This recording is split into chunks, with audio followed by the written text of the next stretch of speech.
తిరుమల ఎంత భద్రం? కొండపై వరుస ఘటనలతో ఆందోళన. అలిపిరి టోల్గేట్ వద్ద తనిఖీల్లో డొల్లతనం.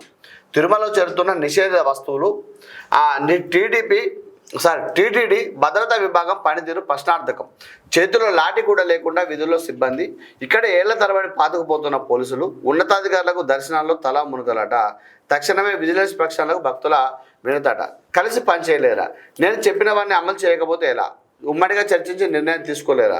టీటీడీలో 100% ప్రక్షాళన జరగాలి. భక్తుల మనోభావాలు పవిత్రతకు పెద్దపీట. పెరుగుతున్న రద్దీకి అనుగుణంగా ఏర్పాట్లు. దేవాలయానికి మనం ధర్మకర్తలు మాత్రమే. రూపాయి కూడా దుర్వినియోగం కాకూడదు. అధికారులు ఇష్టారీతిన ఖర్చు పెట్టద్దని చెప్పి సీఎం గారు మాట్లాడుతూ ఉన్నారు. 3 గంటల పాటు ముఖ్యమంత్రి బాబు సమీక్ష. ఇక్కడ గమనించారు మిత్రమా, ఏమన్నారంటే నేను చెప్పినవని అమలు చేయకపోతే ఎట్లా అంటే, ఒక ముఖ్యమంత్రిని నేను మిమ్మల్ని కమిటీ వేసిన ధర్మకర్తలుగా, తర్వాత ఏదైతే ఉందో మిమ్మల్ని అందరూ చేయడం జరిగింది, మీరు నా మాట వినకపోతే ఎట్లా? మనోభావాలకు పవిత్రతకు పెద్దపీట వేయాలని చెప్పిండు. వాస్తవానికి మొన్న ఆ తిరుమల తిరుపతి దేవస్థానం కొండపైన మన ఎగ్గు తెచ్చుకొని తింటా ఉన్నారు.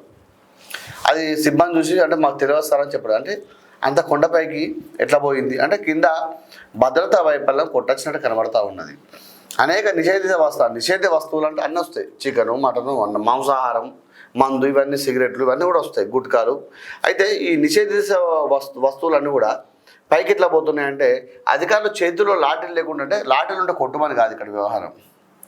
అంటే చెకింగ్ చేస్తూ ఉన్నారు, కానీ సరైన చెకింగ్ అనేది అక్కడ ఆ భద్రత లోపాలు కనబడతా ఉన్నాయి. దాంతోపాటు ఇక్కడ ఏమవుతుందంటే ఉన్న సిబ్బంది కూడా అనేక సంవత్సరాలు ఇక్కడ పాతుకుపోయి ఉన్నారు.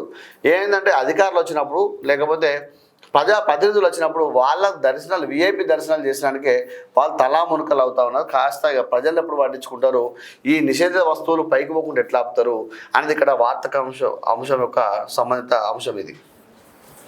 అంతే కదా.